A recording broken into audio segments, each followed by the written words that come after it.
Sejam todos bem-vindos a mais um Encontro com os Gigantes. Meu nome é Rodrigo Macleod, eu sou gerente técnico da Verde. Eu sou engenheiro agrônomo, formado pela Federal de Lavras. Tenho também um mestrado pela Unesp em Botucatu, em proteção de plantas.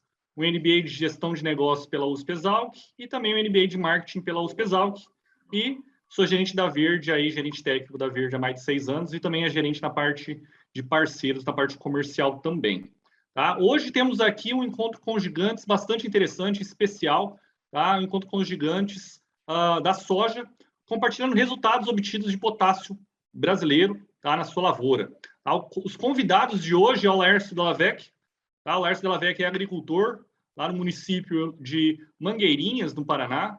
Filho e neto de agricultor, o Laércio venceu o 12º Desafio Nacional de Produtividade do Comitê Estratégico da Soja do Brasil, o SESB, tá? Alcançando uma produtividade, uma produção de 118,8 sacos por hectare de soja.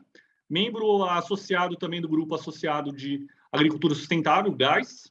Laércio é adepto a experimentos de técnicas de manejo inovadoras na lavoura, busca uma agricultura mais sustentável. Isso inclui também a nutrição do solo, como a adoção de novas fontes de nutriente, além de monitoramento e manejo integrado de pragas e doenças. Tá? Temos aqui também Flávio Faedo, tá? Que é agricultor na região de Rio Verde, em Goiás. Flávio também é vencedor do prêmio Personagem da Soja Brasil 2020/2021, tá? Promovido pelo Canal Rural. Flávio vem de uma linhagem de sojicultores, tá? Sua família foi uma das precursoras do soja na região de Passo Fundo, Rio Grande do Sul, e há quase 40 anos se especializou, se estabeleceu em Goiás e é um incentivador da agricultura sustentável. Flávio também procura aliar a rentabilidade e boas práticas do campo, tá, com a agricultura regenerativa. Para isso, ele também utiliza métodos alternativos de adubação, como remineralizadores, produtos biológicos no combate de problemas de solo, pragas e doenças. Tá? Temos aqui também o Adriano Cruvinel. Tá? Adriano é engenheiro agrônomo e agricultor na região do Rio Verde, Goiás. Tá? Membro do grupo também do GAS. Tá? Adriano também é referência na agricultura regenerativa. Desde 2017, utiliza bioinsumos na propriedade da família, além de técnicas como utilização de drones, tá, no mapeamento da fazenda. Adriano também é investido em manejo de agrícolas diferentes, tá, do que o manejo convencional, realizando a aplicação de remineralizadores de solo e também novas fontes de potássio aí na lavoura. Tá? Lembrando, gente, que o Flávio ele vai ter um compromisso, então até 8 horas aí ele vai ficar aqui com a gente. Depois, devido a compromisso, se você puder, Flávio, até a hora que você puder, você fala para a gente aí, tá ok? Quero dar boas-vindas a vocês, todos vocês aí palestrantes, todos vocês aí que estão com a gente aqui no Encontro com os Gigantes de hoje. Gente, eu gostaria de agradecer imensamente o Laércio, o Flávio, o Adriano, tá? Que está aqui presente hoje. Tá? Eu gostaria também que cada um de vocês, tá? Podemos começar com o Laércio, passar para o Flávio e depois para o Adriano, a ordem que está aqui comigo na minha tela, tá? Abrindo esse espaço, tá? Para vocês aí contarem um pouco da sua história, um pouco da sua trajetória de vida, tá? Então, a palavra está com vocês, gente. Pode começar de repente com o Laércio, depois passar para o Flávio aí. Depois Adriano. Boa noite, pessoal, tudo bem? É uma satisfação imensa estar junto aqui com o Flávio, com o Adriano, com o Rodrigo, com o pessoal da Verde. E assim, eu sou um agricultor muito feliz, trabalho no que eu gosto, faço o que eu quero, tenho todas as minhas raízes são voltadas à agricultura, meus avós vieram da Itália em busca de condições melhores. Nós estamos estabelecidos aqui no campo e trabalhamos com essa agricultura sustentável e estamos muito felizes com os resultados. Bom, boa noite a todos, boa noite, Rodrigo, Laércio, Adriano, a todos que estão compartilhando com a gente esse momento. É uma satisfação muito grande, né, participar dessa live e com as pessoas, né? Como o Adriano, como o Laércio, né? E isso tenho certeza que vai engrandecer bastante esse debate aí hoje. E eu sou um produtor que eu posso dizer que quando eu nasci junto com a soja, né? Porque eu sou de 1960 e os meus avós, como o Laércio, são de origem italiana, né? Meu pai, minha mãe, meus avós, né? São de origem italiana, e eles foram os precursores da soja ali na região do Rio do Peixe, próximo de Passo Fundo, próximo de Itapejara, entre Passo Fundo e Itapejara. E eu, desde novinho, eu acompanhei o desenvolvimento da cultura da soja, né? Eles deixaram a área comercial, industrial e começaram na agricultura, meus avós, né? E isso aí, meus tios, meus pais são todos produtores, foram produtores. Meu pai faleceu muito novo e eu assumi a responsabilidade muito cedo na atividade. E tive que amadurecer mais cedo um pouco do que do costume, né? Deixar de muita festa, muita coisa para o trabalho. Mas eu não me arrependo de nada, não. Isso me trouxe assim muita motivação para romper todas as dificuldades, a falta de conhecimento, essas coisas todas, estudando bastante, estudando à noite. E me tornei um produtor que, aos pouquinhos, eu sempre fui mudando as coisas do jeito que aconteciam. Lá em Passo Fundo, no Rio Grande do Sul, em 1979, fiz um dos primeiros plantios direto. Foi 2 produtores da região que fizeram plantio direto. E eu fiz, em 1979, tinha 19 anos de idade, o primeiro plantio direto lá em Passo Fundo, na região de Passo Fundo, que hoje é município, que é Coxilha, mas era distrito de Passo Fundo na época. E já deu certo na época, uma plantadeira importada, FNI Rotacasta chamava, uma dificuldade imensa, porque não conseguia acompanhar o desnível do terreno, ficava algumas sementes de fora, mas o plantio direto já deu certo, a produtividade já foi igual ao convencional na época.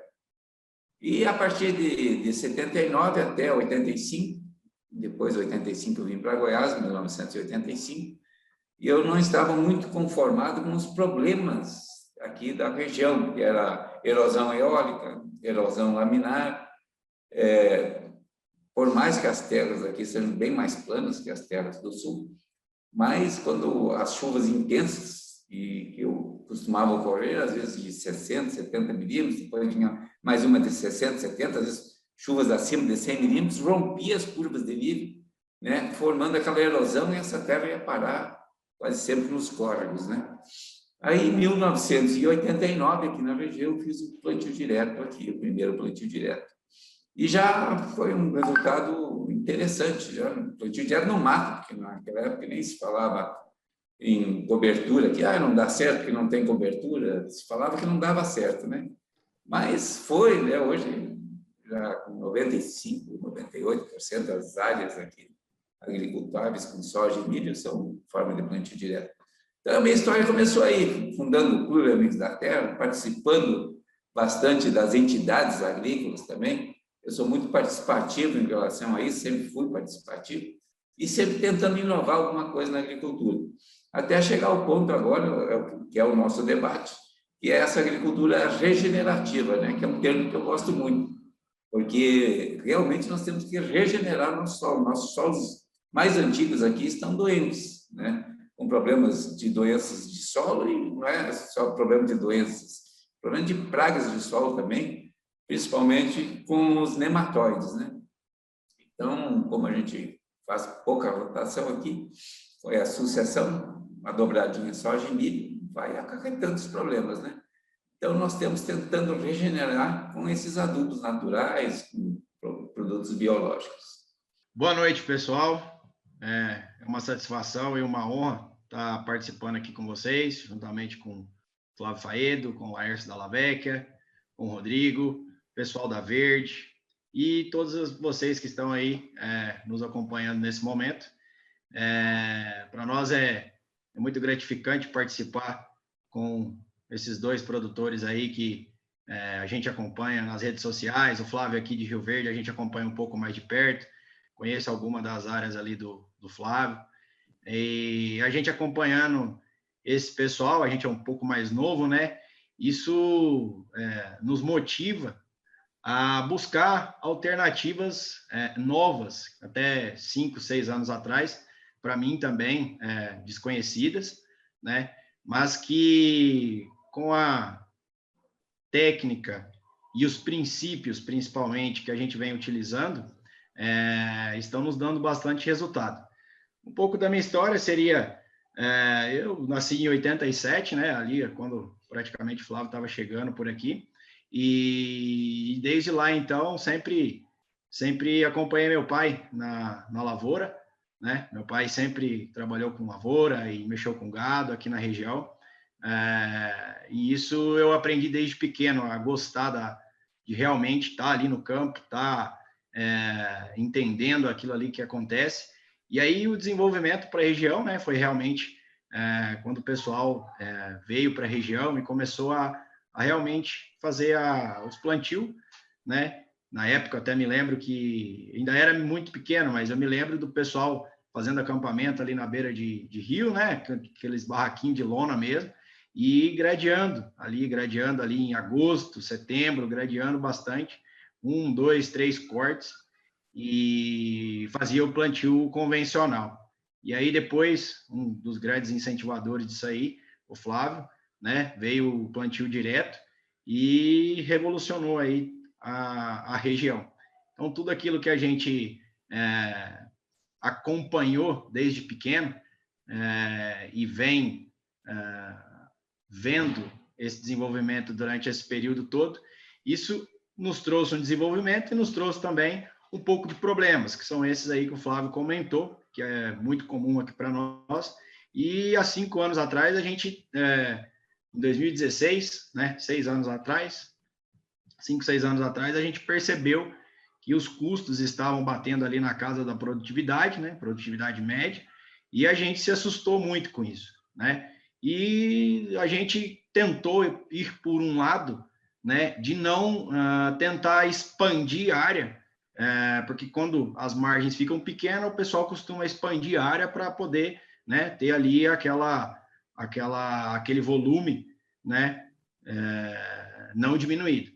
E o que acontece? A gente partiu para um outro lado, a gente foi muito lá no Rogério Vian, na época, foi o primeiro lugar que eu fui, e a gente começou a ver que tinha uma outra forma da gente fazer agricultura, que é essa que a gente está praticando há 5 anos, que é a agricultura regenerativa. E os efeitos, as vantagens que a gente está tendo nesse sistema são muito gratificantes para nós, como produtores, porque além da gente tirar o nosso custo, que abaixou bastante, e a gente viu alguns problemas, principalmente nas nossas áreas lá, que são 19 talhões, são 1.470 hectares, dividido em 19 talhões. Quando a gente começa a ver que a gente fazia antes 2 aplicações de produto de fungicida para mofo branco, por exemplo, em mais de 80% da área. Hoje a gente já tem 4 safras que a gente não faz mais isso. Quando a gente começa a substituir os fungicidas comerciais por produtos alternativos com base biológica, e a gente começa a realmente aplicar esses produtos e a técnica específica para cada um deles. Hoje a gente trabalha com 9 tipos de cepas diferentes de bactérias isoladas, 4 fungos isolados, e ainda a gente trabalha com produto à base de comunidade, né? E a gente também trabalha com os remineralizadores, desde 2016, com os famosos pó de rocha, e desde o ano passado também com o potássio reativo, que é o K-Forte, que a gente começou na soja, já tem uma safra de soja, uma safrinha de milho, uma safra de soja que foi a desse ano, e mais essa safrinha de milho que acabamos de colher. E agora, para a próxima safra, a gente está praticamente aplicando em 100% da área.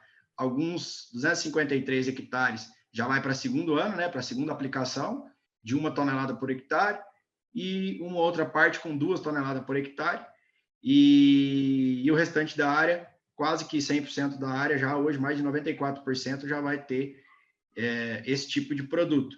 E quando a gente fala de cada um desses separados, a gente tem que lembrar que lá no campo, lá no nosso sistema solo, eles não trabalham separados, eles trabalham em conjunto, né?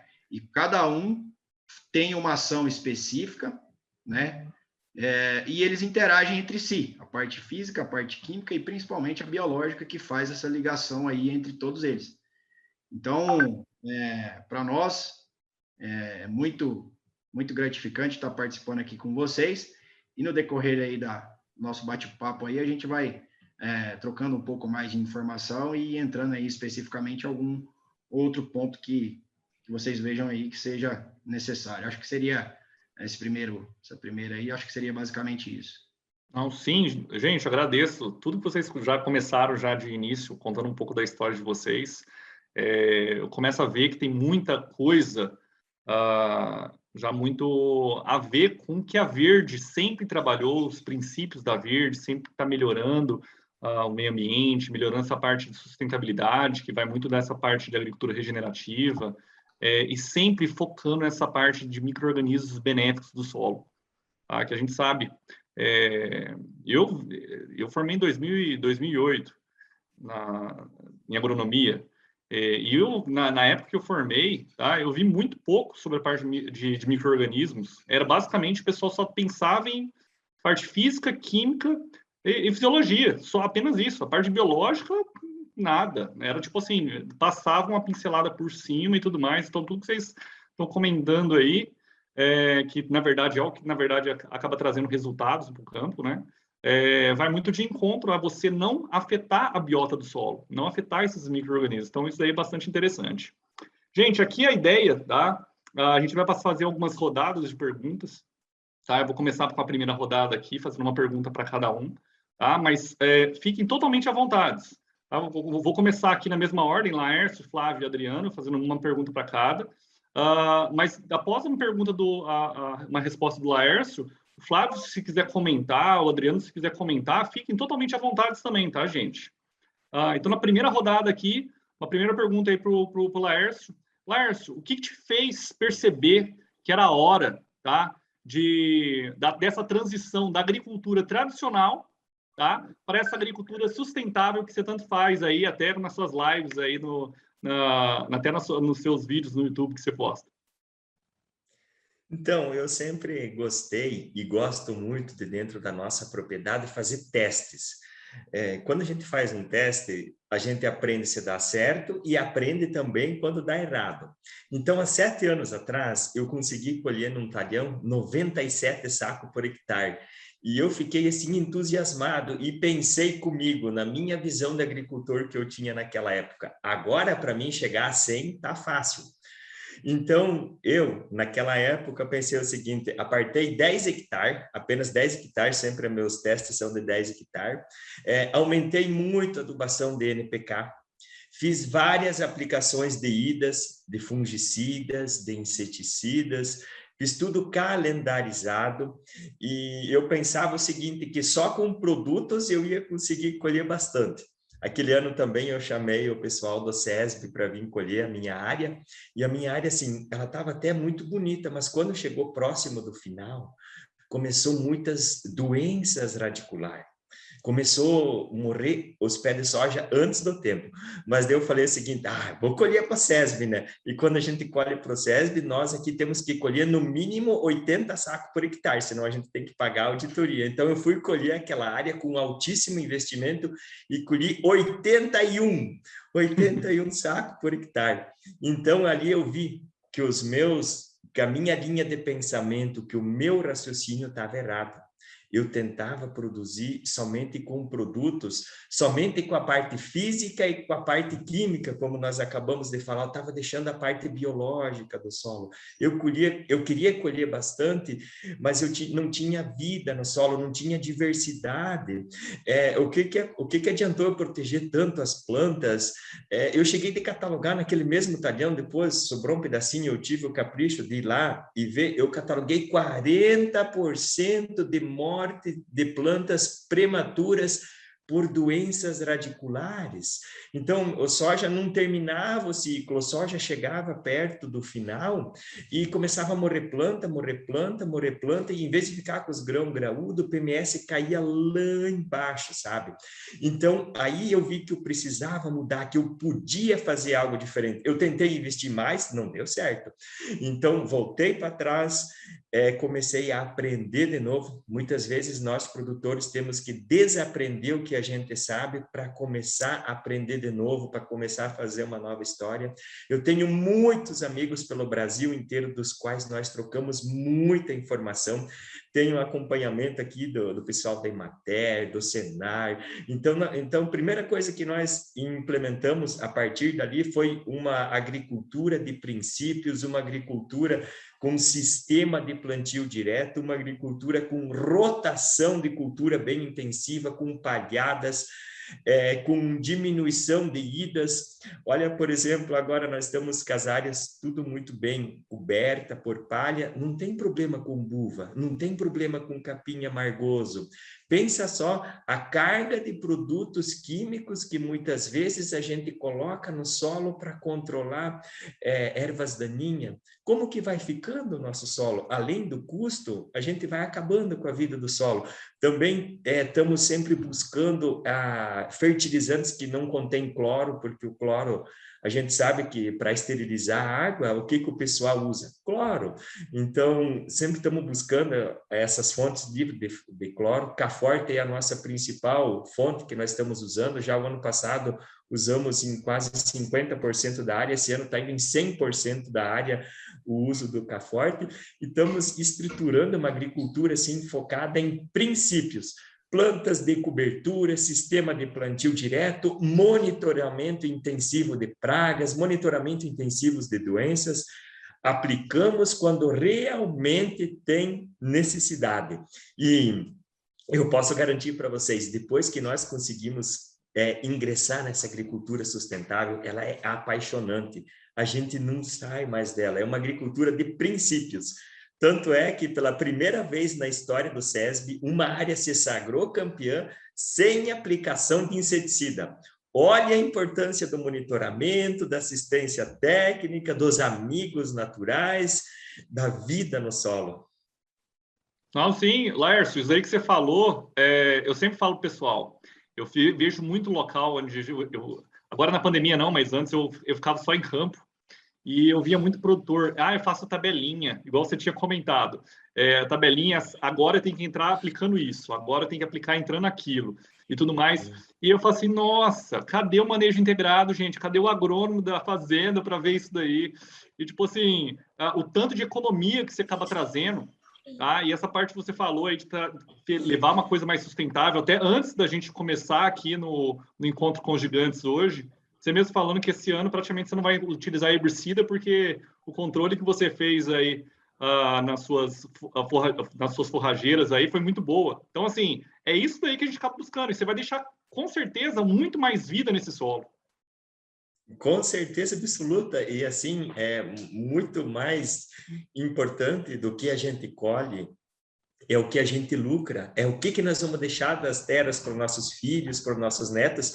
E a mesma área que eu fiz os testes dos 10 hectares, que tinha 40% de morte de planta há 6, 7 anos atrás, hoje eu tenho o mínimo de morte de plantas. E nós conseguimos solucionar esse problema de morte de planta, não foi com produtos, foi com princípios, foi com assistência técnica, foi com manejo, foi com cuidado no solo. Então, o solo devolve o nosso manejo. Se a gente cuida bem dele, ele devolve em produção. E outra coisa que a gente pode observar quando a gente tem um solo muito bem estruturado, quando se tem condições de estresse hídrico, nossa, a diferença se agrega mais ainda. Solo bem estruturado, planta aguenta muito mais. É que nem nós, assim, se a gente está bem estruturado, tudo de bom, quando a gente pega uma gripe, a gente passa de boa, né? Agora, se a gente já está meio malejo, pega uma gripinha aí, já complica, né? Solo é a mesma coisa. E a economia que você vai trazer, né? Porque você não está aplicando esse monte de fungicida, inseticida na área, né? Principalmente herbicida. Nossa, o uso de herbicida dentro da minha propriedade diminuiu 70%. Olha só. Gente, não sei se vocês têm algum comentário para fazer com relação a essa pergunta aí, da pergunta do Laércio, mas se quiser eu posso passar para a seguinte. Podemos? Eu tenho uma pergunta, então, para o Flávio aqui. Tá? Flávio, como trabalhar hoje, tá, com fertilizante natural, tá, menos solúvel do que fertilizante químico? Tá? Que você, de repente, já tem essa experiência aí de estar trabalhando produtos mais naturais, tá? Frente a, de repente, um convencional que utiliza muito uma concentração de fertilizantes químicos aí. E aí, como o Laércio mesmo falou, com altas concentrações de cloro e tudo mais. Pois é, Rodrigo, esse é o desafio atual, eu acho, né? O grande desafio da agricultura, um dos grandes desafios, né? O Laércio colocou muito bem o modelo dele, que é um modelo que todos nós estamos seguindo, tentando seguir, que é a questão da cobertura. A nossa região, uma característica um pouco diferente lá do Paraná, que a gente não faz rotação de cultura, a gente faz sucessão de cultura. Nós plantamos soja todo ano e plantamos milho todo ano. Então, essas terras mais antigas, o que acarretou isso, né? O que está acontecendo com os nossos solos mais antigos? Áreas aí de 25, 30, 32, 33 anos, estamos produzindo menos até do que áreas novas, né? Começamos a produzir menos, porque começou a aparecer vários problemas, entre eles, né, percevejo castanho, pragas de solo, nematóides cisto, né, pratilhênicos, quer dizer, percevejo aumentando, quer dizer, pragas aumentando, percevejo marrom, não só a praga de solo, mas pragas aéreas também, de planta, esse manejo com fungicidas, né? Essa agricultura tradicional que a gente vinha fazendo, né? Com essa quantidade de produtos químicos, né? E mais adubação, que é a questão principalmente do cloreto, que tem cloro, como o Laércio falou muito bem, né? O pessoal usa na piscina, né? Para matar as bactérias, né? E esterilizar aquilo ali, né? Então, nós estamos usando o nosso solo muito cloreto, né? Começamos a usar muito, cada vez quantidades maiores, né? Em busca da tal produtividade. Quanto mais adubação, não é isso só, né? A gente sabe que tem vários fatores. Eu comecei um experimento há alguns anos atrás, já faz 7 anos que eu estou com esses experimentos, mas tem um que está na 6ª safra, comparado com adubo químico. Então, eu só joguei os pós de rocha, comecei com mica-xisto na época, né? Com mica-xisto, nesses anos todos. Depois, há 2 anos atrás, eu usei o K-Forte, substituindo o mica-xisto. O mica-xisto tem menos quantidade de potássio, né? Mas foi o meu começo com esses pós de rocha, né? Com mica-xisto.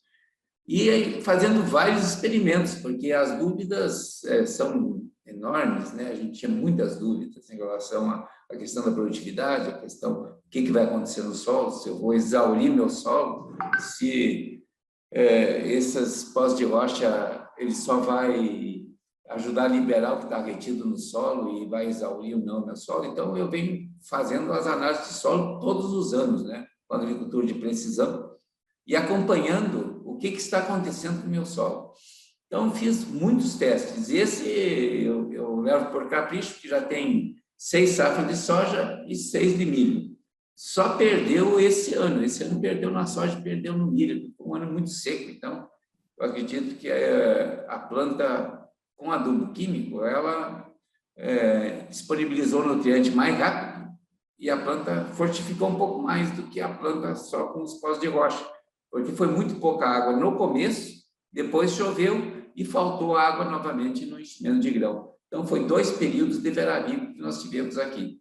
Então, isso afetou bastante essa área. Perdeu por 6 sacos por hectare. Mas, na média, ainda está ganhando. Na média, ainda eu estou com uma vantagem de meio saco por hectare na soja e 2 sacos no milho por hectare. Então, economicamente, isso aí dá uma diferença muito grande também, né?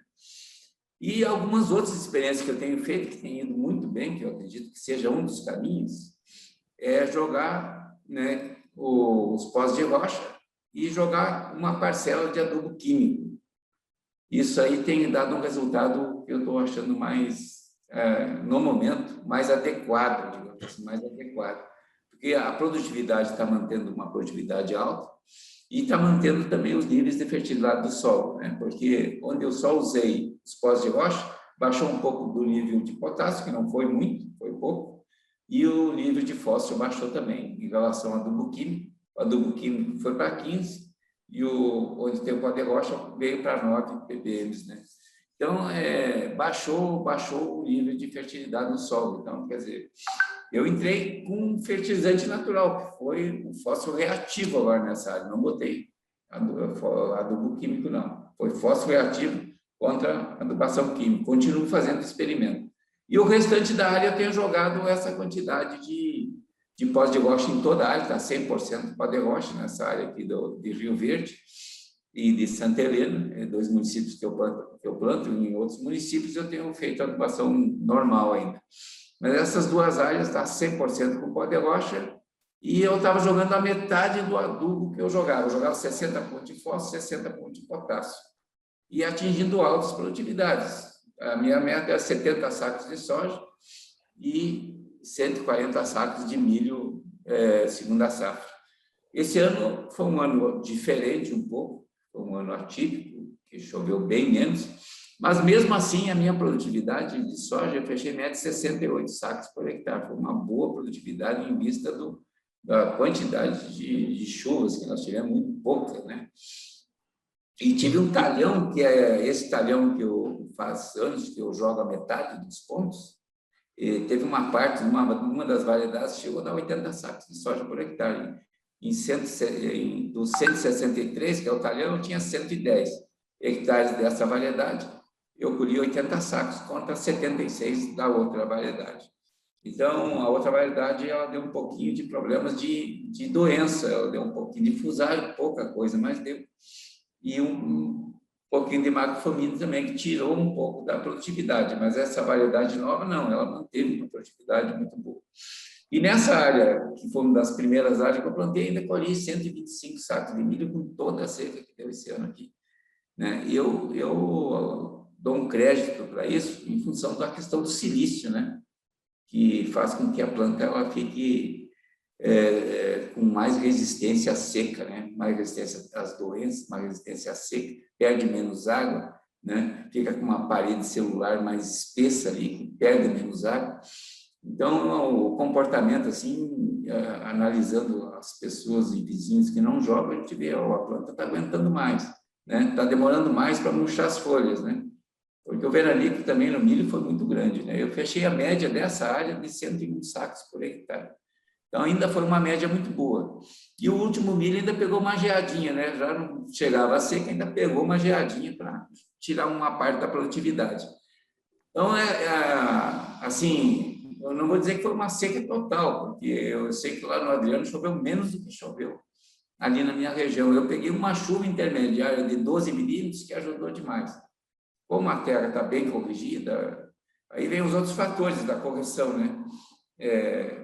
Aí vem a questão do gesso na área, né? Questão do boro, que foi jogado na área, questão da calagem feita o ano passado também, com calcário, elevando um pouquinho os níveis de cálcio e magnésio, e também, seguindo a fisiologia da planta, eu trabalho um pouco com a questão do manganês, a questão do magnésio na planta, e também usando um pouco de ureia líquida, né?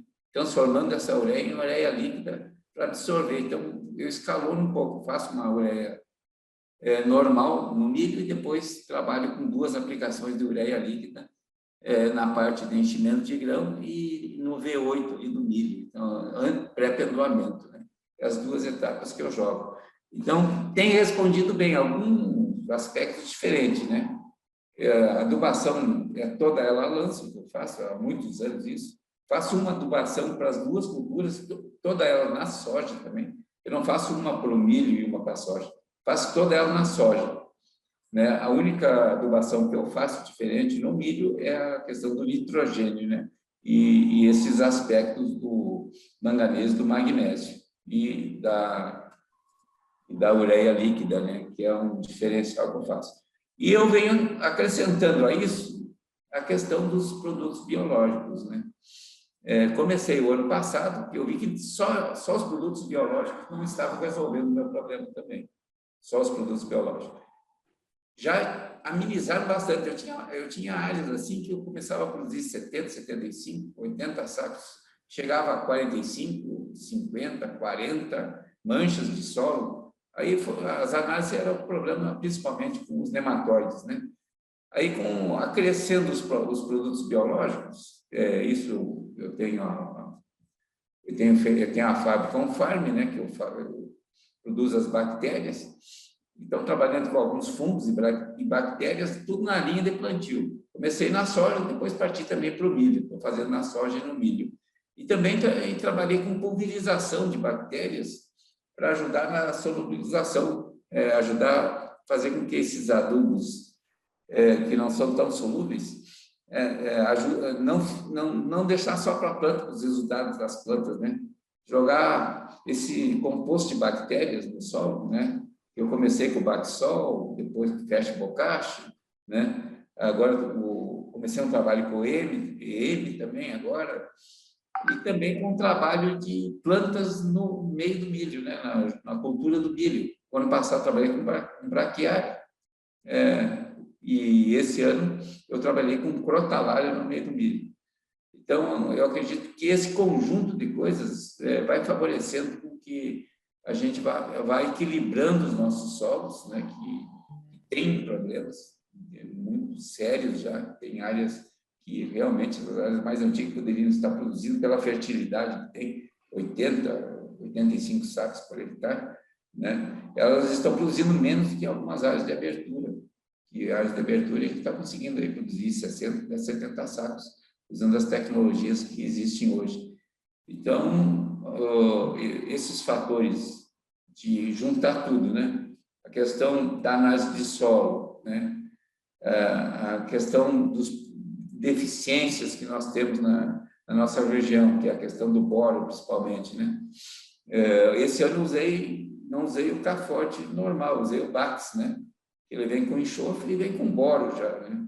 Vem com percentual de enxofre e o boro também. Esse é o produto que eu estou usando. E diminuir os pontos de potássio esse ano, porque olha o preço que está o potássio, né? Foi lá nas nuvens, né? Esse ano, às vezes, trabalhar com 60 pontos de potássio, eu estou trabalhando com uma fórmula que tem, é o 40-10, né? Eu vou trabalhar com só 25 pontos de potássio para soja e para milho, e mais 1.300 quilos do Bax, né, que vai me dar 135 pontos de potássio na minha área. Então, eu estou trabalhando, isso falando das duas culturas, viu? Falando das duas culturas. Sim. Então, é esse o meu trabalho que eu tenho feito, e tem dado bom resultado. Então, é a questão dos manejos e a questão das análises também, acompanhar o que está acontecendo realmente nos solos, né?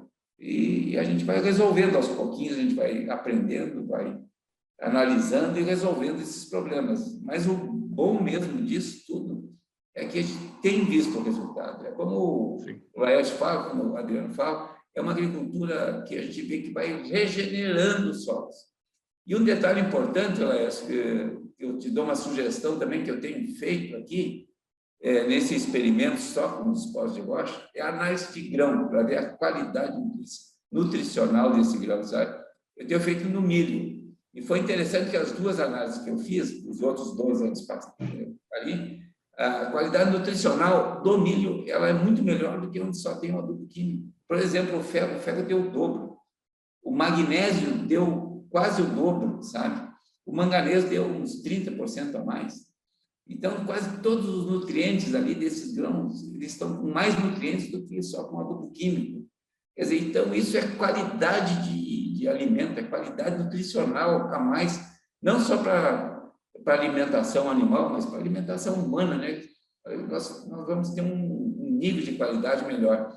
Então, isso é uma pequena experiência que eu tenho feito em relação a isso, e que esse ano eu mandei fazer a análise, não está pronta ainda, né? Vamos ver a hora que chegar essa análise, tenho quase certeza que vai dar o mesmo parâmetro, né? Agora, pensa bem, dá o dobro de ferro, né? Isso é muito interessante, né? A deficiência de ferro que nós temos nos nossos alimentos hoje, a deficiência de magnésio que nós temos hoje nos nossos alimentos, que o magnésio é um elemento essencial para a nossa saúde, né? Para nossas células, né? Então, isso tudo é importante dentro de uma agricultura regenerativa. Não, sim. Flávio, isso aí que você falou, o conjunto em si, são detalhes que você acaba colocando um detalhezinho ali, outro aqui, que acaba fazendo a diferença. E esse ano não foi só em soja que sentiu, não. Foi na maioria das culturas, a parte hídrica aí, a parte de chuva, deu uma quebrada aí no pessoal aí, porque não só na soja, não só em milho, mas no café também, e alguns também pegaram essa parte de geada aí que você pegou aí no finalzinho no milho também, no pessoal de café também aconteceu isso daí também.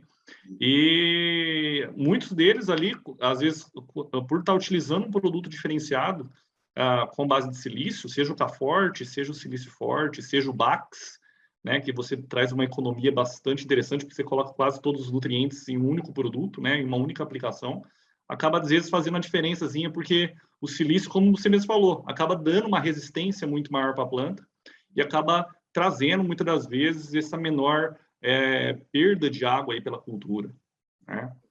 Gente, eu vou me atentar a falar menos aqui, vou deixar vocês acabar falando um pouco mais, para justamente ganhar um pouco mais de tempo, ok? Vou fazer uma pergunta aqui para o Adriano agora. Adriano, para você, quais são os gargalos que a agricultura regenerativa, tá, em grande escala, tá, você tem encontrado aí na sua área?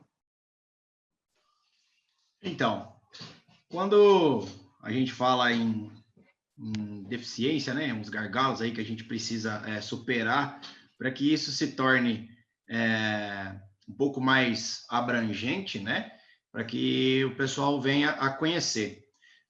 Como para nós também vem há pouco tempo, a gente nota que o pessoal ainda não conhece muito.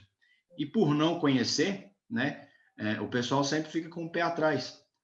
E eu sempre indago o pessoal para fazer ali 10, 15. Nós começamos com 46 hectares, o talhão 2 da fazenda. E quando a gente começou, a gente fez teste de substituição, né, na primeira vez.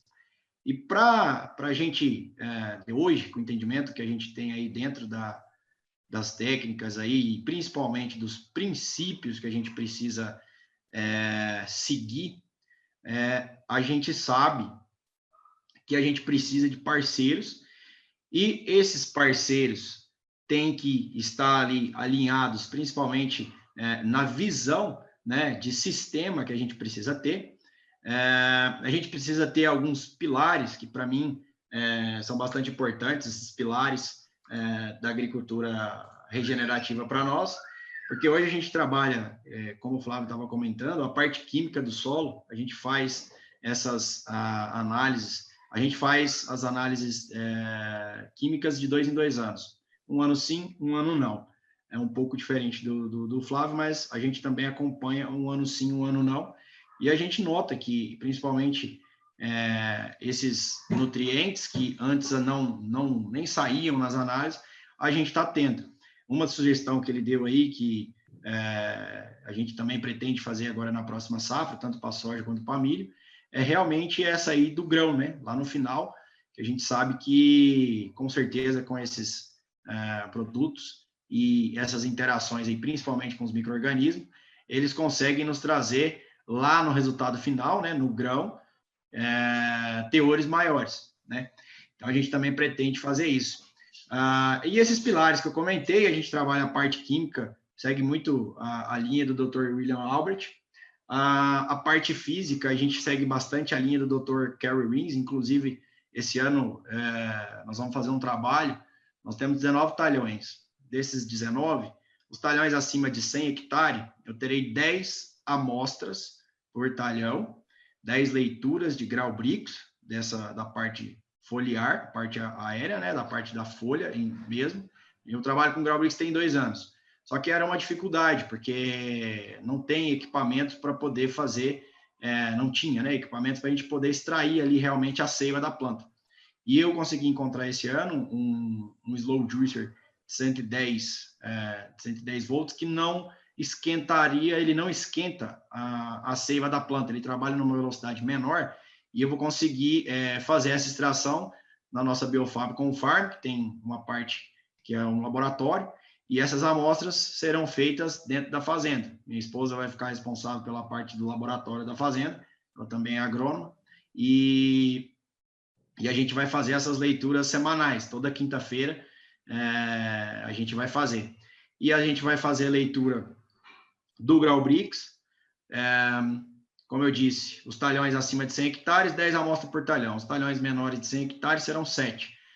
Eu estava fazendo uma conta ali entre 13 e 14 semanas, que é o período que eu vou fazer essas amostragens, vai dar ali mais de 16 mil leituras, porque eu não vou fazer apenas o Grau-Brix, eu vou fazer Grau-Brix, eu vou fazer condutividade elétrica, eu vou fazer o nitrato livre dentro da planta, cálcio, tem leitura de magnésio, e tem mais umas 2 ou 3 ali que eu não estou me lembrando agora de cabeça.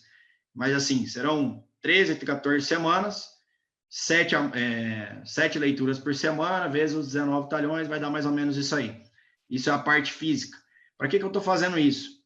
Esses produtos, esses princípios, essas técnicas que a gente vem utilizando, uma coisa que eu já não tenho problema 4 safras, é problema com sugadores, principalmente percevejo de parte aérea, e no milho eu não tenho mais problema com pulgão, no pendão do milho. Por quê?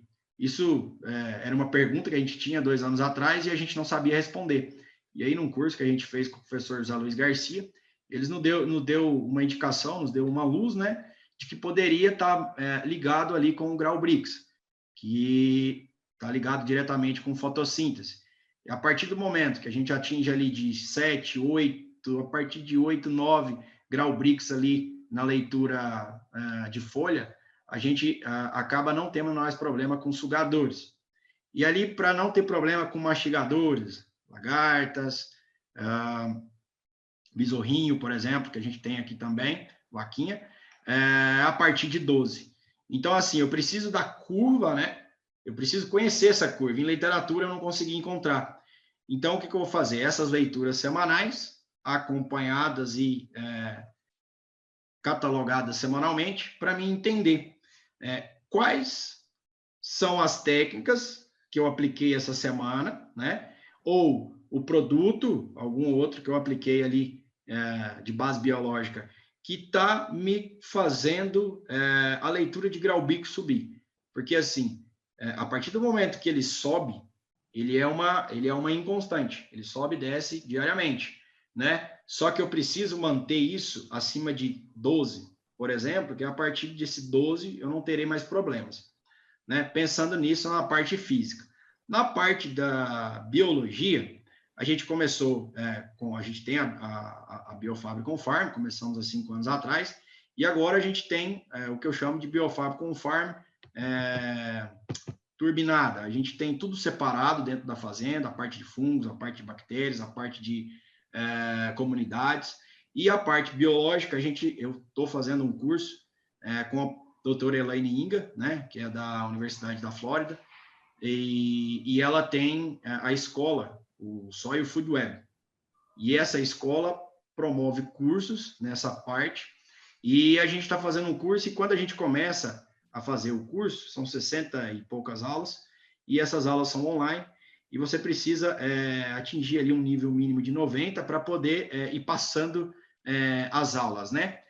E ali, cara, quando a gente começa a entender todos os processos, as interações, a rede de microvida que interagem uma com a outra, em sinergismo e antagonismo ao mesmo tempo, dependendo do que especificamente a gente está falando, quando isso começa a interagir, a gente começa a entender por que se a gente parar principalmente de agredir o sistema, que é o que a gente acabou de comentar para trás, toda essa parte dos SIDAs da vida, a parte dos adubos solúveis, tudo isso que a gente vem fazendo há muito tempo, isso nos acarretou problemas, que são esses que a gente também já citou. A ideia é, principalmente, parar de agredir o sistema, para que o sistema comece a se regenerar e esse sistema se regenerando, a gente consiga dar um up nele, a gente consiga acelerar o processo. Daí vem as comunidades de micro-organismos, vem a utilização dessas fontes que a gente está falando aqui dos minerais, e isso tudo vai começar a interagir e vai acontecer o que aconteceu lá na fazenda nossa esse ano. A gente vai começar a ter uma explosão realmente de vida, até na apresentação que fiz no 7º Encontro de Agricultura Sustentável esse ano, tem bastante foto lá, quem quiser ir lá dar uma olhada depois, tem bastante foto do que a gente encontrou esse ano. Porque a relação fungo-bactéria precisa ser muito maior para fungo, tipo 10:1, 10:2 de fungo para bactéria, né? E a gente conseguiu ver isso a olho nu esse ano dentro dos talhões.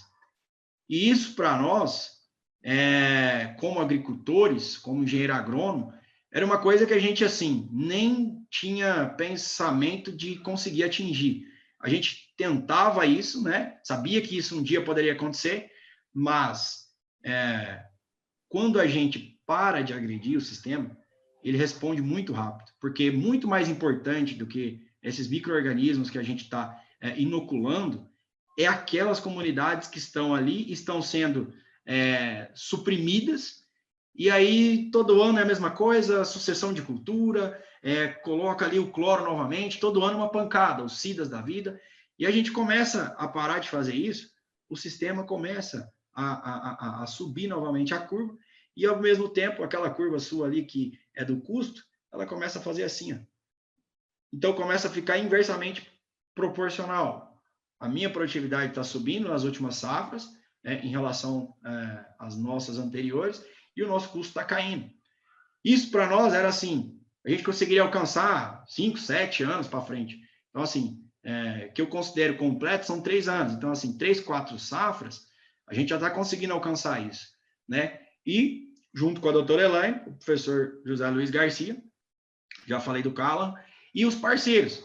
Então, assim, o grande gargalo que eu vejo realmente o pessoal conhecer. Esse tipo de evento que a gente está participando hoje é muito importante, porque você pega o link desse evento, manda para um amigo, manda num grupo aqui do WhatsApp, do outro, e o pessoal começa a ter, assim, o pensamento de, pô, se esse pessoal está fazendo, eu também posso, vou começar.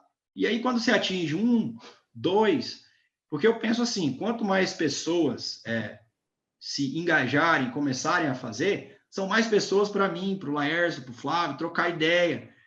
Hoje, depois dessa palestra do 7º Encontro, me ligou o pessoal do Pernambuco, que mexe com HF, me falou uma coisa sobre silício marinho, alga marinha, terra de atomácia, né, que eu não sabia, e que esse ano eu vou testar, que eu já uso, mas a minha dose estava pequena, quando a gente fala em mitigação ali de temperatura, principalmente na planta. E quando a gente vê esses trabalhos que estão sendo feitos, a gente consegue vislumbrar um futuro muito melhor. Então, assim, eu acho que falta o pessoal realmente querer, né? Porque, assim, tem que partir da gente. Se a gente não quiser, você sempre vai estar naquela lá da tabelinha, do mais fácil, né? Que a gente participa de grupo de compra. É muito mais fácil para mim fazer uma tabela anual, muda ali 1 ou 2 produtos de um ano para o outro, manda para o pessoal, eles entregam na fazenda, você abre o galão, coloca no Uniport e aplica, calendarizado. É muito mais fácil para mim, né? Mas isso nos trouxe problema. E esses problemas, não existe uma formulazinha, não existe um produto que a gente vai lá na prateleira, compra e resolveu. Aí é a hora que a gente começa a pensar nos princípios que a gente estava praticando, porque os princípios são muito mais importantes que os produtos. É isso, tudo que a gente já falou aqui para trás. Então, assim, eu vejo que precisa dessa turma mais jovem aí que está saindo da faculdade agora, igual você comentou, eu também me formei em 2011. É o básico do básico do básico do básico. Não tem nada específico, né? Você sabe ali que existe Bradyrhizobium, ponto final. O resto, todo mundo, ninguém lembra, ninguém nem conhece. A gente precisa fazer esses links, academia, esses alunos que estão saindo, muito do pessoal que está saindo aqui da Universidade de Rio Verde, já me procuram para...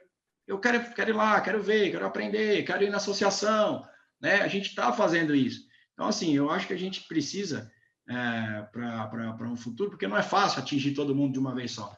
e cada um só vai fazer a partir do momento que ele vê o seu vizinho fazendo.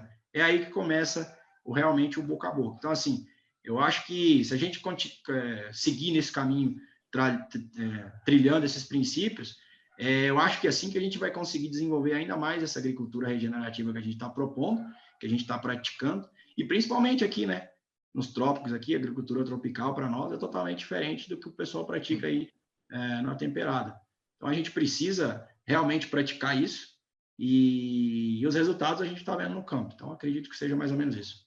Sim. E, Adriano, eu vou te falar, é isso aí, a gente tentar quebrar esses paradigmas, tá?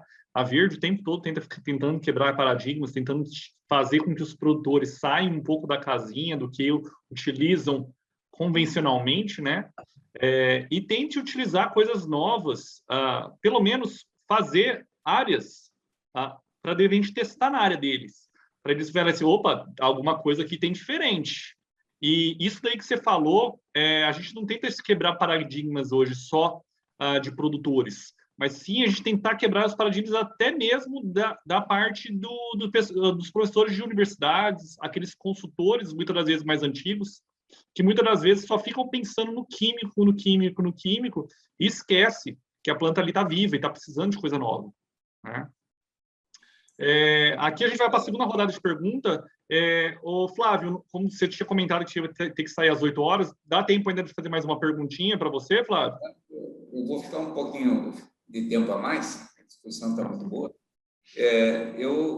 Um dos gargalos eu poderia... Pode completar. Da pergunta do Adriano. Eu não estou vendo a foto lá, isso aqui, parece que deu uma sumida aí, como é que é? Está por aí? Está aqui, ele está aqui, sim. Tá ok? Tá, jóia. Aí é o seguinte, eu acho que é um desafio que serve para nós, para o CAFORTE também, e para a questão eu já cobrei isso da Embrapa também, que a Embrapa tem um trabalho do Dr. Éder, né, em cima dos pós de rocha, que é um trabalho muito interessante, de mais de 20 anos de trabalho, e que até tem uma certa resistência dentro da própria Embrapa, né, para a condução desse trabalho, porque ele não é agrônomo, então parece que ele é geólogo, né, então parece que dá um atrito ali, um não dá força para o outro, então acredito que deveria andar mais, né, essa questão dos remineralizadores aí dentro da Embrapa, né. Agora, justamente isso, por exemplo, eu tenho cobrado bastante o pessoal da Embrapa, a questão, por exemplo, da análise de solo que a gente faz hoje, né? Se realmente ela está conseguindo mostrar para a gente que ela pega a parte que está disponível, que seria aquele adubo solúvel ali, ela vai buscar o que está ali, mas esse adubo que não... E esse CAFORTE que a gente jogou, esse potássio que a gente jogou, que não é solúvel, eu fico numa interrogação muito grande. Eu acredito que essa análise de solo hoje, ela não mostra a realidade mesmo dos nossos solos. O parceiro que eu tenho da agricultura de precisão, que é o Cléo João, ele fala assim, não, você tira leite de pedra, como é que você está produzindo isso tudo, né? Você está tirando leite de pedra, porque a tua análise não poderia estar produzindo o que está produzindo. Então, é assim, mas eu falo muito, essa questão, eu acho que é a questão da análise de solo em si, que ela não é representativa pelo modelo de agricultura que a gente segue hoje, né? Com esses tipos de rochas que a gente joga no solo, né? Tanto as potássicas, como também as de fósforo, que é os fósforos reativos que a gente vem jogando. Então, ela não vai aparecer na análise normal, né? Eu cobro que teria que ter uma outra metodologia de análise para fazer com que a gente realmente soubesse realmente o que está e como está a fertilidade dos nossos solos com esses produtos que a gente vem jogando, com esse trabalho que a gente vem jogando. A Embrapa acho que deu um outro passo que foi interessante, que eu fiz umas 2 análises já, que eu acho que vai ajudar bastante nessa nossa agricultura sustentável e regenerativa, que é a questão de a gente ver os nossos solos de uma forma biológica, né? Para ver a biologia do nosso solo. E o que ele está respondendo em relação ao que nós temos de matéria orgânica e também de microelementos ali, de micro-organismos que respondem para disponibilizar o que é jogado nos nossos solos, né? Que isso eu achei interessante, porque o pessoal da CJ fez na minha área e fez em outras áreas também. E tem áreas que o cara tem uma fertilidade lá em cima, né? Que mostra o fósforo total, o potássio total e os outros nutrientes, e o cara não está conseguindo produzir bem, porque o solo dele não está conseguindo disponibilizar para a planta esses nutrientes que estão no solo, né? E diferente desses solos que não está acontecendo, o meu mostrou todos os resultados adequados, quer dizer, tudo que eu estou jogando lá, a planta está conseguindo absorver, né? Então, isso vai pela questão da matéria orgânica, que está em torno de 3%, né? Eu tive a infelicidade de passar 2 fogos na minha área, que me queimou a palhada toda, isso me deu um prejuízo imenso, né? Que baixou a produtividade, mas a gente perdeu muita vida ali, né? Perdeu muita matéria orgânica com isso. Eu tentei repor o mais rápido possível, que foi milho com braquiária, né? Que a braquiária disponibiliza bastante matéria orgânica no outro ano, né? E não é só a parte aérea, a parte de raízes também, né? Que ajuda bastante, né? Então, acho que esse é um desafio nosso, que praticamos essa agricultura, né? Ver como é que está, o Adriano colocou muito bem, o que ele está buscando ali, Adriano, é espetacular em relação a isso, né? Para ver essa curva aí, até onde nós podemos chegar mesmo, né? Até onde que a planta está conseguindo absorver tudo que a gente está jogando, né? E até onde ela realmente vai ter eficiência no controle, né, de pragas e doenças, né, com o trabalho que tem feito, né, com os biológicos e com a adubação que você tem feito. Eu achei muito interessante isso aí. Então, alguns desafios ainda que nós temos pela frente, né, que provavelmente ou nós precisamos de uma Embrapa, ou talvez de uma empresa como a de vocês, né, como a Verde, buscar isso o mais rápido possível para disponibilizar isso para os seus clientes, né, que estão trabalhando nessa agricultura regenerativa, né, e sustentável. Sim. Ô, Flávio, o que você comentou, tá?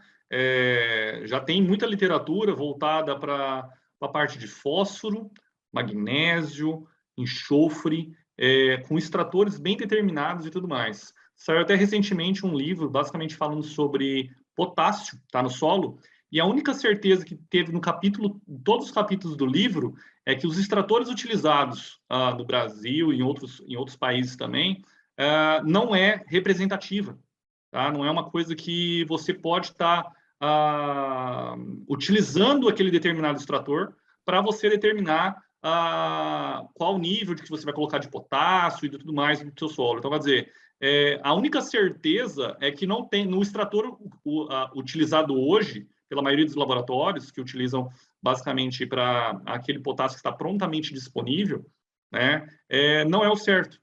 Tá? E a gente tem que, na verdade, ter vários outros trabalhos, outros estudos, muita parte voltada para a parte acadêmica também, para estar tendo uma quantidade de estudo mais pesada, né, em cima do potássio do solo. Seja ele por um ácido úmico, ácido fúlvico também, porque a gente sabe, como você mesmo falou, da interação que, muitas das vezes, a matéria orgânica, micro-organismos, exudatos radiculares, tem sobre os produtos no solo, tá, para ter uma maior disponibilização de nutrientes, é fantástica.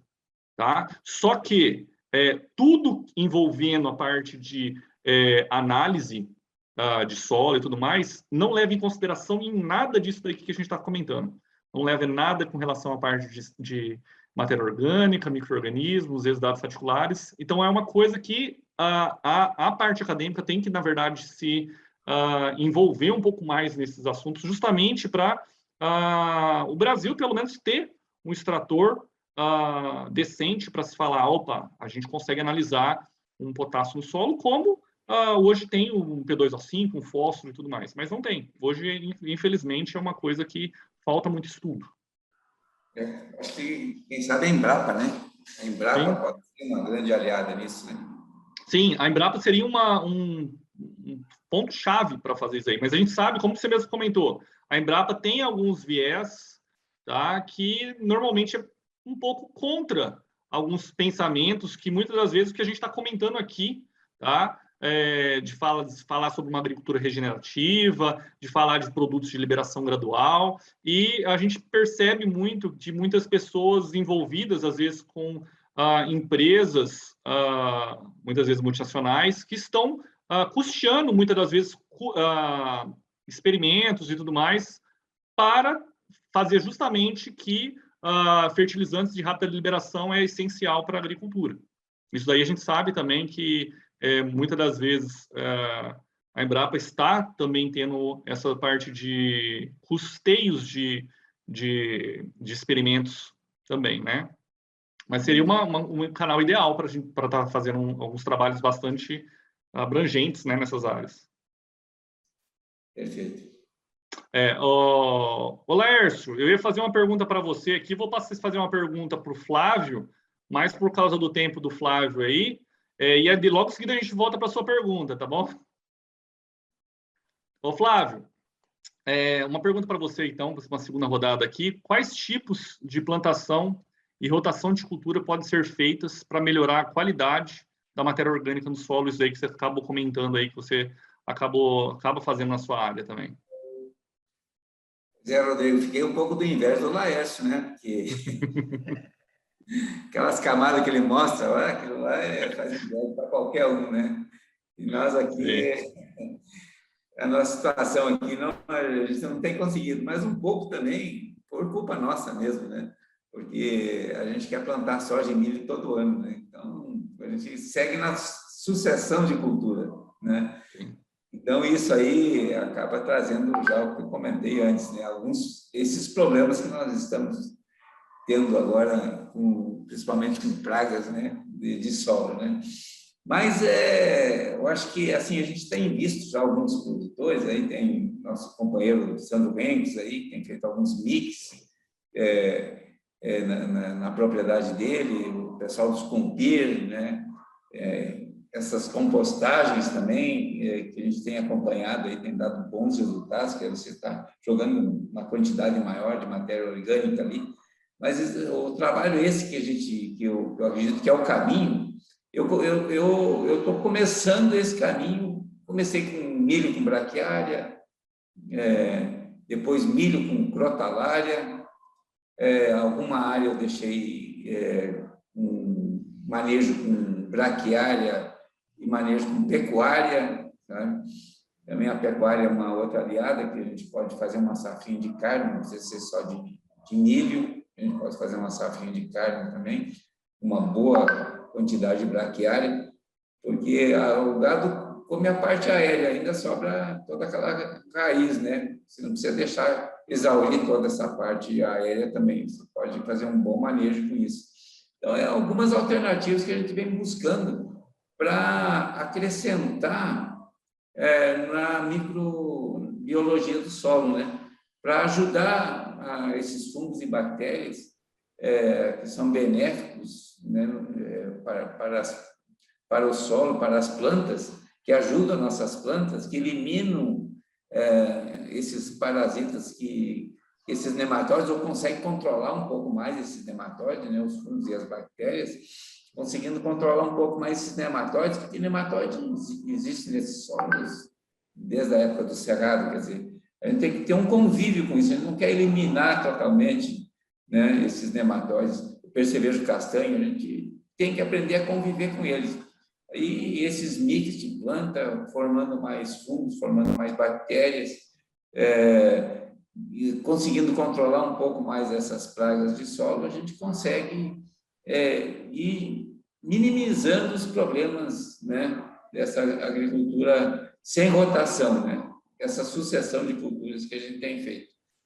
E outro fator mesmo é a questão dos produtos biológicos mesmo, acrescentando isso.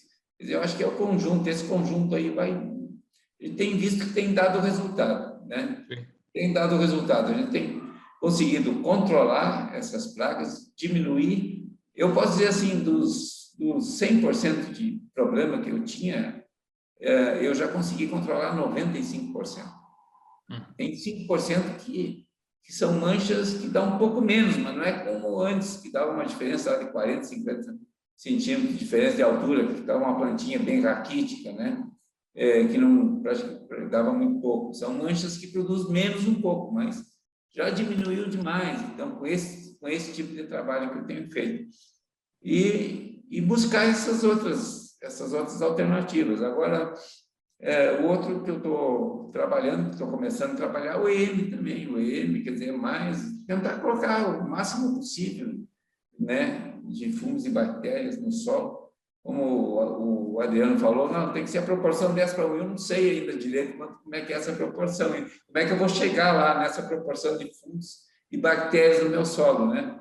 Mas eu conseguindo controlar elas e produzir, que é o importante, com uma produtividade e com um custo-benefício bom, porque não adianta eu só buscar produtividade, e gastar muito para buscar essa produtividade.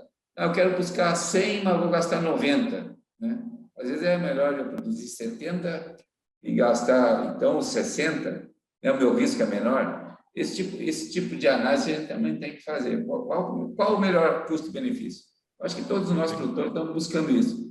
O melhor custo-benefício é esse tipo de adubação que eu estou fazendo, que eu comentei. Eu estou jogando o pó de gocha e mais um percentual de produto químico. É um custo, está dando um custo-benefício legal, uma boa produtividade, está me dando um retorno econômico legal. Não, isso aí está bom, mas não é isso que me satisfaz, só isso. Eu quero mais. Vamos começar a experiência com compostos, né? Vamos botar um composto. Será que eu vou melhorar ainda mais o meu solo, a vida microbiana do meu solo ainda mais? Vou conseguir controlar mais pragas, mais doenças e ainda ter uma produtividade legal e ainda ter uma sobra até maior, né? Eu vi a palestra que o Adriano fez no 7º encontro, colocou muito bem a questão do que sobrou para ele, né? Quando ele partiu para esse tipo de agricultura, em relação à agricultura tradicional, só com produtos químicos. Então, eu achei muito importante e interessante quando ele colocou aquilo na palestra dele, e também eu venho acompanhando muito isso, eu faço muito essa análise, né?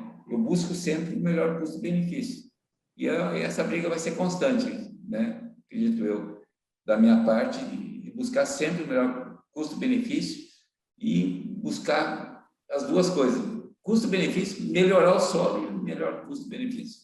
Seria mais ou menos. Com certeza. Com certeza. Ô, Flávio, quando você precisar aí, é só você falar aqui, tá, Flávio? A gente vai continuar as perguntas, mas aí é só você comentar. Vou pedir agradecer novamente, dar um grande abraço a todos vocês, né? Pela VEC aí a gente, assim, a primeira vez que eu participo junto com ele, foi muito bom. O Adriano, parceiro nosso aqui, né? E foi uma satisfação muito grande esse debate, enriquecedor para mim. Espero que as pessoas que estejam assistindo também consigam, né, se não começar, né, que seja aos poucos, né, nessa agricultura, que ela não é à toa que ela é regenerativa e também ela é sustentável, né? Porque hoje o sistema, vamos dizer assim, o sistema atual da agricultura convencional, ela é sustentável pelos preços atuais, né? Mas até quando que ela vai ser sustentável? Quando apertar um pouco mais as coisas, né? Quando começar a diminuir um pouco a produtividade pelos problemas que nós estamos já enfrentando essas áreas mais velhas, né? Como alguns já estão enfrentando. Então, isso a gente tem que ir analisando para o futuro, né? Às vezes está sustentável agora, mas lá na frente não vai ser sustentável. Por isso que esse nome sustentável, ele tem que ser muito bem analisado, né? Porque os dois lados estão sendo sustentáveis, mas vamos botar a longo prazo, qual que vai permanecer, né? Eu acredito que é o nosso tipo de agricultura, né? Não, com certeza. E é melhor para nós, produtores que vamos continuar plantando, e também para a sociedade, né? Que nós vamos ter uma planta, nós vamos ter um alimento com melhor qualidade mesmo, e também para o meio ambiente, né? Que nós vamos conseguir diminuir a quantidade de produtos que a gente vai usar nas nossas áreas. Não, com certeza. Tá, Flávio, abraço, te então. agradeço Tudo imensamente, bom. tá? Em nome da Virde também, muito obrigado por enriquecer o nosso dia aí hoje pela sua presença aqui no bate-papo. Tá, e parabéns ao Laércio, vi ali a imagem dele de Nossa Senhora, a Bíblia, né? O homem para ele tem muita fé, né? Eu também sou de muita fé, de muita energia, que a gente precisa de muita energia, e vibrar muito positivo hoje. E vibrando positivo, a gente afasta muita coisa, né, negativa da nossa vida. Um grande abraço, tudo de bom. Obrigado, Flávio, obrigado. Obrigado. Gente, então, continuando aqui, Laércio, pegando o que o Flávio comentou sobre essa parte de expectativas para os próximos anos e tudo mais, para próximas gerações, né? Qual a sua expectativa para as próximas safras e também para os próximos anos? Então, eu até queria pegar um gancho do Flávio e do Adriano, falaram muito bem, e eu gostaria de acrescentar um pouco mais do que eles falaram. O Flávio falou que nos talhões mais velhos dele, que teoricamente teriam que dar maior produtividade, o que está acontecendo? Está dando uma produtividade um pouco menor e um acúmulo de problemas. Então, isso é reflexo de uma agricultura tradicional que a gente vê em muitos talhões. É o mesmo reflexo que eu fiz naqueles 10 hectares. O que nós, produtores, muitas vezes nós estamos fazendo? Nós estamos muito focados numa agricultura de produtos. Nós deixamos os princípios de lado. E vamos começar a analisar por pontos. Você tem um talhão em que você tem uma cobertura de solo muito boa, você tem um talhão que está desnudo.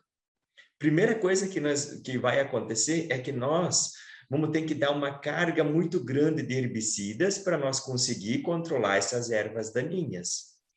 E quando nós colocamos uma carga muito grande de herbicidas, nós vamos estar desequilibrando a fauna do solo, a vida do solo. Cada vez que a gente faz aplicação de cloro também, a gente acaba desequilibrando muito, por isso que começa a acumular muito problemas no nosso solo. Numa agricultura assim que a gente é focado em cada pouco, safra, safrinha, que é uma sucessão, e a gente não consegue colocar vida no solo, nós vamos diminuindo o teor de matéria orgânica, nós vamos aumentando o número de nematóides, nós cada vez estamos caminhando, digamos assim, para mais gastos. Então, hoje eu vejo como produtor, assim, muito feliz em ver os resultados, que nós podemos mudar isso.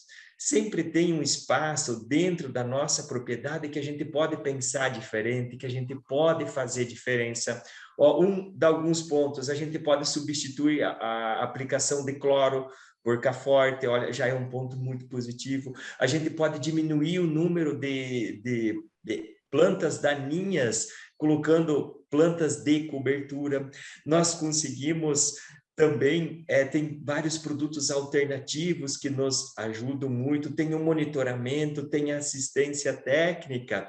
E uma coisa bem interessante que o Flávio até estava comentando sobre os alimentos, quando você tem um solo muito mais saudável, você tem uma planta muito mais sadia e um alimento muito mais nutritivo. Não tem comparação entre você comparar um alimento em que foi produzido num sistema de manejo e com outro sistema em que você colocou o básico bem feito, uma infraestrutura de solo muito bem feita. E assim, isso reflete não só em produção, mas reflete também em baixa de custos. E sempre comparo a minha produção, assim, na minha lavoura, é como se nós estivéssemos construindo um prédio. O principal de um prédio é o que está embaixo da terra, é o que a gente não vê, é o nosso solo. Como é que está o nosso solo? Como é que está a matéria orgânica do nosso solo? Eu tenho aqui uma felicidade muito grande, né, que eu resido aqui, que é uma área de altitude, e nós fizemos rotação de cultura. Nós colocamos milho verão, fica um ano inteiro sem soja. Então, o milho verão agrega muito matéria orgânica no solo, as plantas de cobertura agregam muito, e para nós agregar mais matéria orgânica no solo, não é só palha, é vida, é atividade microbiana, e aonde tem decomposição de raízes, a vida, a solubilização de macro e micronutrientes. Nós temos aqui alguns estadiões chegando até 8 de matéria orgânica. Olha que número bem interessante. Mesmo assim, nós se preocupamos muito em manter a matéria orgânica no nosso solo. Estamos, assim, disponibilizando muito nitrogênio para a cultura do milho através das plantas de cobertura, através dessa matéria orgânica, através dos compostos que a gente aplica anteriormente. Então, para nós, o milho verão se encaixou com uma luva. Daí pensa só, olha só os benefícios. Milho verão, e daí a gente faz uma safrinha de feijão em 30% da área, ou tenta fazer uma safrinha de trigo murisco, ou painço, ou algumas culturas alternativas, ou trigo de verão. Eu sempre tento implementar, assim, fazer vários testes. Muitos não dão certo, mas tem alguns que dão certo e a gente vai embora nesses testes. Então, olha como fica interessante o sistema. A ideia já em 2 anos é 50% da área com milho verão, e daí no outro ano vai soja. Então ficou um ano inteiro sem milho, um ano inteiro sem soja. Então as doenças necrotróficas que atacam a cultura do soja, quando você planta os mix de cobertura e o milho, elas entram em decomposição. Eu tenho muita atividade microbiana no solo. Eu não faço aplicação de cloro, eu diminui as aplicações de herbicida. Então acaba você tendo uma vida fantástica. E essa palhada aí acaba se transformando em carbono orgânico, em matéria orgânica. E no outro ano, quando eu vou plantar o soja, eu tenho muito menos pressão de doença, eu tenho um solo totalmente aerado, onde as plantas do soja, as raízes crescem nas raízes do milho ou das plantas de cobertura. Eu costumo falar que elas crescem em ponto morto, porque já tem as vias abertas. Eu tenho um solo corrigido aqui, nós estamos tentando corrigir o solo abaixo de 60 centímetros, principalmente em cálcio e magnésio. Nós estamos conseguindo fazer isso com plantas de cobertura, calagem, rochagem, aplicações frequentes. Estamos conseguindo ter essa estrutura de solo. Então, depois que nós temos esse alicerce feito, um solo descompactado, um solo com vida, fica muito mais fácil da gente conseguir produzir alimentos com sustentabilidade. E daí o nosso prédio, o alicerce é o solo, está feito. As paredes do nosso prédio, nós construímos com assistência técnica, monitoramento. Aí que está a importância dos agrônomos que estão se informando agora. Olha a importância do monitoramento, da assistência técnica. Isso faz toda a diferença na nossa produção. E, por último, não menos importante, é o telhado do nosso prédio, que aí nós fizemos com os produtos químicos, quando tem necessidade, obedecendo sempre orientações agronômicas, no momento correto, na dose adequada, nós fizemos uso desse também. Então, assim, eu fico muito feliz em poder compartilhar essas boas práticas agrícolas e que vale a pena. Quando a gente ingressa nessa agricultura sustentável, nessa agricultura de princípios, é como o Adriano falou, eu vi nitidamente dentro da minha propriedade uma subida nos tetos produtivos e uma baixa na curva de gastos. Então, muitas vezes, quando a gente, dentro da nossa propriedade, a gente faz alguns testes, a gente pensa assim, nossa, eu vou tirar lá 10 hectares para fazer um teste, vou abrir mão de uma safrinha, isso é dar um passo para trás? Sim, pode ser que seja dar um passo para trás, mas muitas vezes a gente pega impulso para tentar fazer coisa diferente. Nós não podemos ter medo de testar e não podemos ter medo de errar. É errando que se aprende. Então, teste dentro da propriedade sempre vale a pena. Ótimo. E tudo que você está falando aí, nossa, vai muito de encontro que muitos produtores às vezes quer fazer, viu, Laércio? Mas muitas das vezes acaba tendo, por causa de a condição climática não tão favorável, acaba fazendo basicamente soja, milho, e muitas das vezes acaba colocando uma planta de cobertura e tudo mais, os locais ainda que conseguem fazer isso aí. Mas, nossa, isso aí que você está fazendo na sua área é fantástico. Tá? Adriano, fazer uma pergunta para você. Hoje, quais técnicas de manejo você tem utilizado aí nos últimos anos na agricultura regenerativa, tá? Para conseguir chegar nos seus resultados esperados aí que você espera? Então, vai até de encontro com aquilo que a gente comentou, que seriam os pilares, né? Dentro da agricultura regenerativa, a gente está trabalhando com Graubrix, a gente trabalha com as bactérias isoladas, hoje eu trabalho com 9, né, cada um para uma determinada função. 4 tipos de fungos, né? A gente trabalha hoje com Pocônia, Beauveria, Metarrhizium, Tricoderma, tudo produção própria, tá? Esses, os fungos, né? E a gente tem uma parceria muito boa com o Instituto, que nos fornece as cepas de primeira linha, né? De todas as bactérias que a gente faz hoje, que a gente trabalha na fazenda.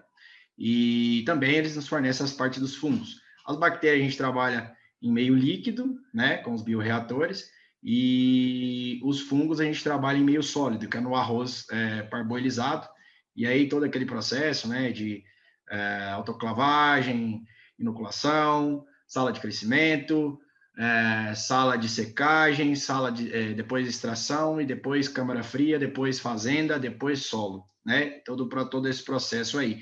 E a gente hoje tem isso separado, né, o Flávio também faz parte, ele entrou com a gente na associação, chama APAS, e essa APAS são 12 produtores, única e exclusivamente nada voltado para a parte comercial, tudo para uso próprio, né, dos próprios produtores, e única e exclusivamente também fungos. A gente tem uma agrônoma responsável por essa parte, por todo esse processo.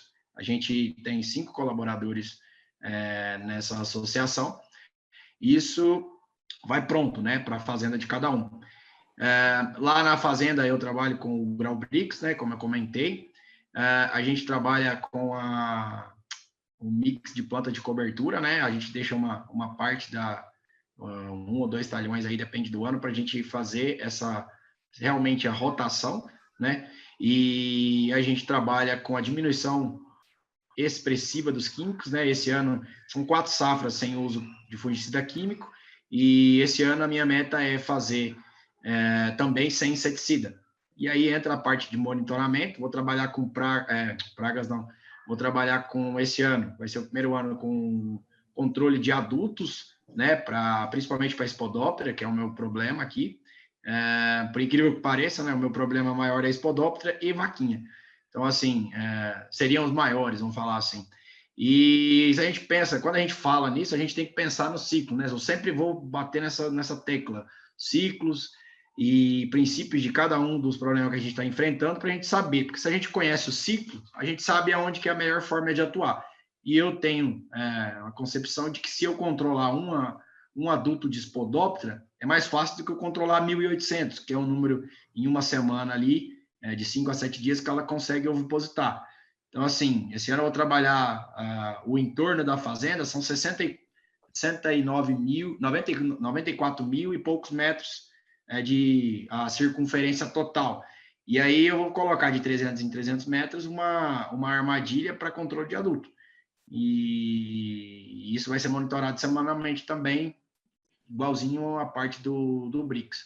E a parte dos remineralizadores, né? Então, assim, a gente está tentando fechar todo o processo, e hoje eu acredito que a gente está aí do que a gente pode fazer, né? Conhecendo o que a gente já conhece hoje, a gente estaria ali em 25%, 30% do que a gente pode atingir, então ainda falta um longo caminho aí.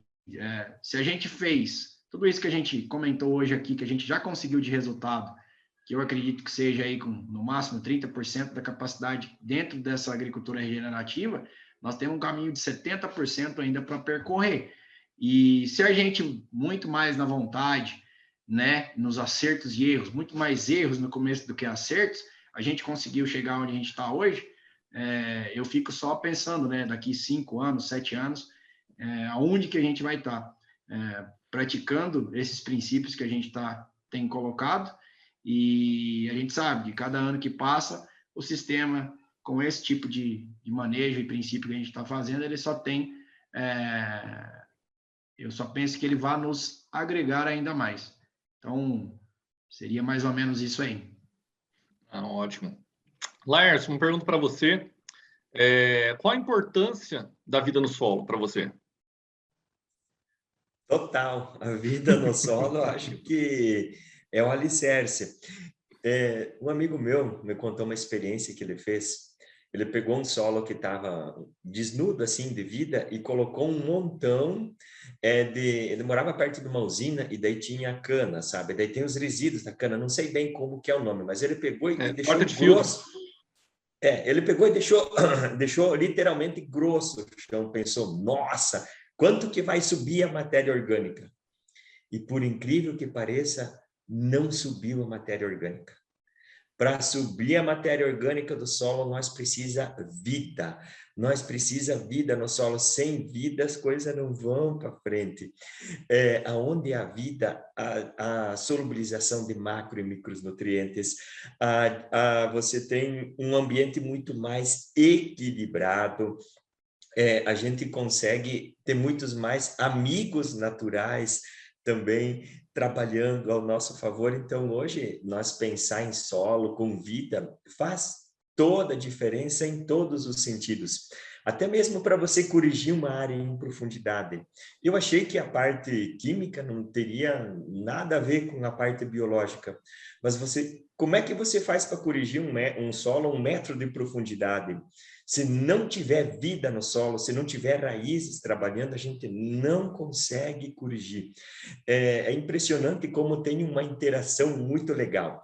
Quando a gente parte para essa agricultura sustentável, para essa agricultura de princípios, a gente começa a observar as pequenas coisas, os pequenos detalhes. E, na maioria das vezes, uma raiz sempre cresce por dentro da outra raiz. Então, e sempre vai agregando, quando a gente vai tentando preservar essa vida, né? Por exemplo, o cloreto é um dos grandes vilões que nós temos hoje. Por isso que os produtos auxiliares, aí vai os parabéns para a Verde, que está entrando com K-Forte, com BAC, também estou fazendo BAC nas minhas lavouras, em alguns talhões. Isso vem atender uma demanda muito importante. Nós temos uma fonte de potássio livre de cloro. Isso, para mim, faz bastante diferença, né? Aliado com plantas de cobertura, diminuição da taxa de herbicidas, são N fatores, né? Então, quando a gente começa a somar vários fatores, o solo agradece em vida, agradece em rusticidade de planta e, principalmente, agradece em produção. E muito mais importante do que o quanto a gente colhe, é o quanto a gente lucra, né? Então, e sem dúvida nenhuma, vida no solo é mais ou menos que nem o sangue que corre nas nossas veias. Um solo sem vida, um solo morto, não é fácil da gente trabalhar. Não, sim. E, Adriano, para você, a gente até falei isso daí, perguntei isso para o Flávio, para o Laércio, e não perguntei para você. Qual a sua expectativa, você acha aí, para você, para os próximos 10 anos, utilizando a agricultura regenerativa? O melhor possível, porque se grande parte dos problemas que a gente tinha, a gente conseguiu resolver, e muitos mesmo a gente tirar e mitigar bastante, alguns que ainda persistem, esse conjunto de técnicas aí que a gente citou anteriormente, elas vão, lá no solo, elas entram em associação, em sinergismo uma com a outra, e isso só vai nos trazer benefícios. Então, para os próximos 10 anos, aí, as próximas 10 safras, eu acredito que a gente vai estar num ponto muito mais avançado, né, dentro dessa agricultura regenerativa, porque cada ano que passa, você aprende alguma coisa diferente, e isso sempre vai agregando, né? E quando a gente fala nisso, eu sempre vou falar isso, quanto mais a gente evolui, mais a gente volta nos nossos princípios. Porque quando a gente vai deixando de utilizar, deixando de lado aqueles princípios básicos da natureza, a gente está indo contra.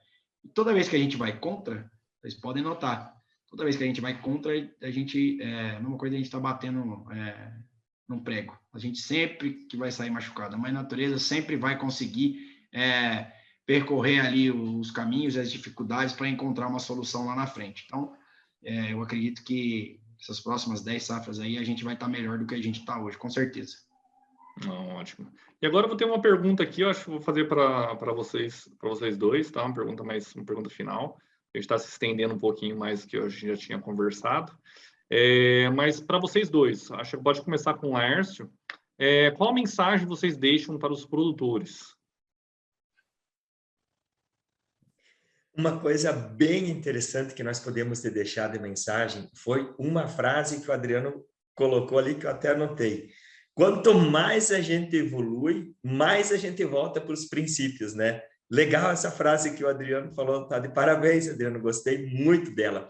Você lembra quando eu comentei lá no começo da live que eu fiz um teste em 10 hectares, que evoluí um monte, gastei um monte e voltei tudo para trás, então faltavam os princípios. Então, nós produtores sempre temos alguma coisa para nós fazer dentro da nossa propriedade que não representa a gente gastar mais. E sim alguma coisa no manejo, na assistência técnica, no monitoramento, que vai fazer toda a diferença lá na frente. E dentro do nosso ciclo, dentro da nossa propriedade, sempre há espaço para a gente pôr plantas de cobertura, para a gente repor a vida no solo, sempre tem um espaço. Nós não podemos deixar o nosso solo descoberto, ou seja, através de milho com braquiária, milho com várias opções. Eu vi o Flávio falando de crotalária com braquiária, de várias outras coisas. Sempre tem um curto espaço de tempo que a gente consegue colocar alguma coisa. Então, cabe a nós, produtor, cuidar desse solo com carinho, com dedicação, porque esse solo que nós estamos usando hoje, quem que vai usar eles? É os nossos filhos, é os nossos netos. Então, vamos fazer com amor, vamos fazer bem feito, vamos fazer o básico bem feito e vamos voltar aos princípios. E eu quero fechar falando o que o Flávio falou bem no começo. Solo sadio igual planta sadia e alimento muito mais saudável, muito mais rico e muito mais nutritivo. E isso se consegue com o quê? Com princípios, não custa mais caro, é manejo, é monitoramento, é a presença do ser humano na lavoura que faz toda a diferença. Não tem aquela frase que diz que é o olhar do dono que engorda o porco? Então, nós é a mesma coisa, é o olhar do produtor, é a assistência técnica, é o monitoramento que faz a diferença. E nós, produtor, não podemos ter medo de testar e errar. Quando a gente erra, a gente aprende. Sim, Adriano, tá com você aí também, se quiser comentar. Pegando o gancho do Laércio, até, cara, é muito bacana a mensagem assim, que a gente tenta deixar, é realmente isso, essa vibração, essa energia que é o que o Laércio tem, que a gente precisa, sabe? A gente precisa desse tipo de energia para a gente poder continuar o que a gente está fazendo. Então, assim, para aqueles que estão aí nos acompanhando, o pessoal que vai ver depois aí, a mensagem que a gente tem que deixar é essa, energia, vibração, realmente trabalhar com os princípios, tá? A base, como o Laércio acabou de colocar, a base, fazer o básico bem feito, é 90% do que a gente precisa, sabe? A gente fica muito focado nas outras coisas, mas é assim, o básico bem feito é o resultado maior que a gente vai ter. E aí, juntando com o que o Laércio falou, eu tenho vivenciado isso aí, que é assim, a nossa geração é aquela geração assim que é a que mais grita por milagres, porque é a que mais quebra princípios. E quando a gente quebra princípios, se torna mendigo de milagres. Agora, quem pratica princípios não precisa de milagre. Ele planta e ele colhe. E isso vale para a nossa vida pessoal e isso vale também para nós como agricultor. Então, assim, só queria agradecer aí a oportunidade de estar com vocês. Para mim foi riquíssimo aí o debate que a gente teve, o bate-papo que a gente teve aí, um prazerzão falar com o Laércio mais uma vez. Espero marcar aí um dia aí nessa próxima safra aí. Todo ano a gente sai daqui, eu, o Sandro, o Marconi, o Júlio, a gente sai aqui da onde a gente está, aqui de Rio Verde, que a gente é o grupo aqui nosso, a gente sai daqui visitar alguém. Essa última safra a gente foi no São Félix do Xingu visitar o Paulo Borges, e esse ano, depois nós vamos entrar em contato aí, que nós queremos visitar o Laércio lá em Mangueirinho. Dia 9/9, e às 7 horas da noite, também não é diferente, a gente vai ter outro encontro com gigantes, tá? Com com temas, como é feita a análise de potássio no solo. Tá? A convidada é a doutora Magda Aline Silva, tá? Mestre e doutora em Ciência do Solo pela Universidade Federal Rural de Pernambuco. Tá? Gente, só tenho que agradecer a presença de todos por enriquecer ainda mais esse bate-papo aí. O Flávio, a gente já agradeceu, mas queria agradecer o Adriano, aí, o Laércio, tá? Pelo dia de hoje, tanto no meu nome quanto no nome da Verde, aí, muito obrigado. Tá? E a Porta da Verde, aí, como vocês sabem, a gente é parceiros, a Porta da Verde está sempre aberta para vocês, qualquer dúvidas, estamos à disposição. Eu queria mais uma vez, então, agradecer o convite, agradecer ao Adriano, ao Flávio, ao Rodrigo, foi muito bom. E tudo que nós for fazer nessa vida, desde lavar uma louça até cuidar do nosso solo, vamos fazer bem feito, com carinho, que a recompensa vem. O nosso solo devolve o nosso manejo. Agradeço imensamente a todos os participantes aqui, tanto as pessoas que estão aqui ao vivo, online, quanto também as que vão estar assistindo essas gravações também, ok? Gente, boa noite a todos aí. Tchau, tchau. Boa noite. Boa noite, pessoal. Obrigado. Um abraço.